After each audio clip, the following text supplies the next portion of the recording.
Daniel, vous avez décidé de nous emmener très loin, mais à peu de frais finalement. Vous allez comprendre. Alors, pour aller au Mexique, rendez-vous à Lille et dans les Hauts-de-France, saisi d'une incroyable folie mexicaine.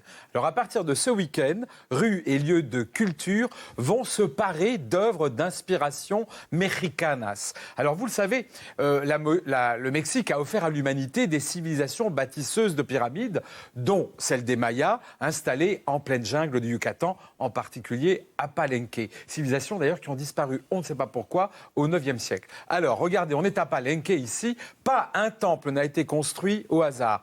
Tout a été imaginé en fonction de la rotation de la Terre, du Soleil, de la Lune. Les Mayas étaient des stars de l'astrologie, des fous de symboles.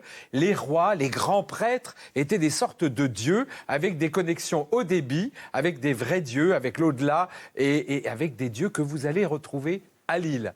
Alors, je m'explique. Plein d'artistes contemporains se sont inspirés de ces dieux. Regardez, ici, c'est ce qu'on appelle une fresque murale. On peut la voir à Lille. C'est un dieu mexicain. C'est ce qu'on appelle du street art. C'est le réalisateur, le créateur mexicain que vous voyez là, qui s'appelle Six. On pense tous que le street art, ça vient des États-Unis, les années 70, la banlieue, nanana. Pas du tout. Ça vient, le street art, du Mexique et d'un homme dont on va parler tout à l'heure, on y reviendra. Alors, si vous avez peur des divinités qui sont liées aux ténèbres, au feu, au sexe, eh bien, évitez ce tunnel. Le serpent roi, comme vous le savez, est une divinité. Il est ici représenté par le plasticien Spaik. Ce serpent vous attend donc à Lille avec gourmandise.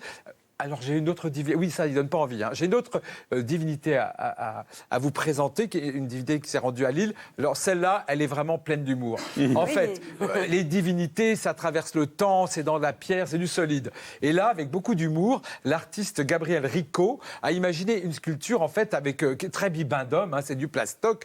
Et puis, c'est même une sculpture qu'on peut tuer facilement parce qu'avec une petite aiguille dans l'abdomen, hein, abdomen très maya, l'abeille, Maya, bien, très bien. Voilà. Oui, oui. Eh bien, en fait, gonflé, hein. c'est gonflé. Ce que nous dit cet artiste, parce que c'est rare qu'une œuvre soit que rigolote, eh bien, cet artiste nous dit en fait que rien ne dure, même pas les divinités. Alors, en tout cas, certaines divinités naissent encore aujourd'hui, comme celle-ci.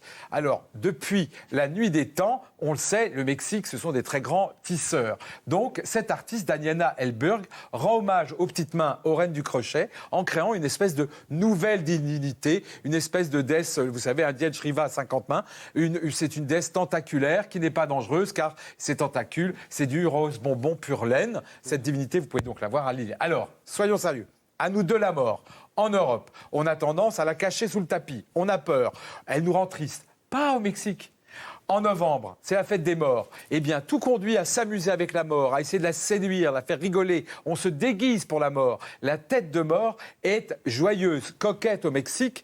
Et comme vous allez voir sur cette photo, très coquette. Eh bien, à Lille, il y a une tête de mort. Mais attention, il faut toujours se méfier de ce qu'on voit. Regardez cette tête de mort géante. En fait, elle a été imaginée par un collectif Huichol. Les Huichol, c'est une toute petite communauté mexicaine qui ne veut pas se laisser marcher sur les pieds. Parce qu'il y a le...